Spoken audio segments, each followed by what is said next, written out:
nebo serikali noton ko Isaac Mwaura kole tetutiet nelel nebo serikali nebo konyoiset kowendi kokere kole kaimuch konyor biikab emoni konyoiset en oliet nemiten ngweny. Kates komwa kole robe eun kakwautiet nekoib kapkirwok nebo emoni nebo kosirto ng'atutiet nebo ketilen biikab emet chepkondok chebo chekitokyin legut nebo tugetab konyoiset en nemwoe kole wendi noton konyorunen kelchin biikab Kenya.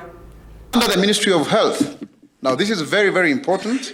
We want to update us on what we've done so far, and later on we are going to have another evaluation at the Ministry of Health at Cambridge at 1 o'clock. The Social Health Insurance Fund is a stride towards achieving a more inclusive and accessible healthcare system in Kenya. And we are very happy because the orders were lifted, because what was happening before is the fact that we didn't have any form of insurance in the ensuing period, because the National Health Insurance Fund Act had already been repealed, and so there was a lacuna because there was no law in operation. So this is very, very commendable, and we must really commend the Court of Appeal for doing so. However, contrary to popular opinion, really, about the new charges, 54% of Kenyan hustlers will benefit from reduced NHIF contributions, resulting in enhanced affordability for essential healthcare services. This is a fact that the contribution per month is being reduced from 500 to 300.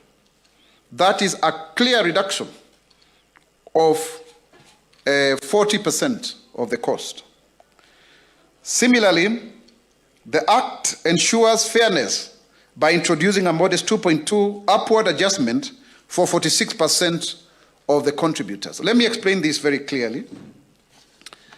If you reduce, and that is what is going to happen, is already happening actually because the Act is in place, you are going to have more hustlers paying 300 rather than 500. And then you are going to get more people able to pay into the Social Health Insurance Fund.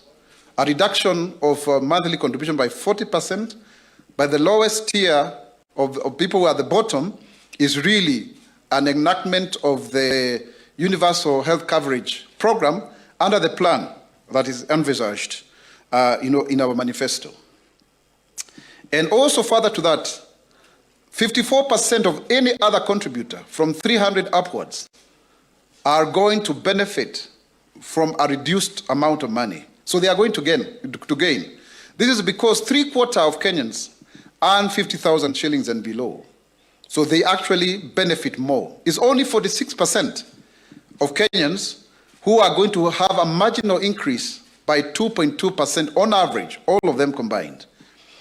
But then the people who, the other equity issue that has been happening that we need to emphasize under this fund is that people are paying 500 up to a maximum of 1,700. And so if you pay the same amount at a minimum wage, the people who are earning the lowest because of their basic pay were paying up to 5% of their income, 5%. Yet somebody who is earning 1 million shillings was only paying 1,700 shillings, which is equal to 0.0017% of their salary. Noton ko ng'ololindet nebo serikalitab emoni.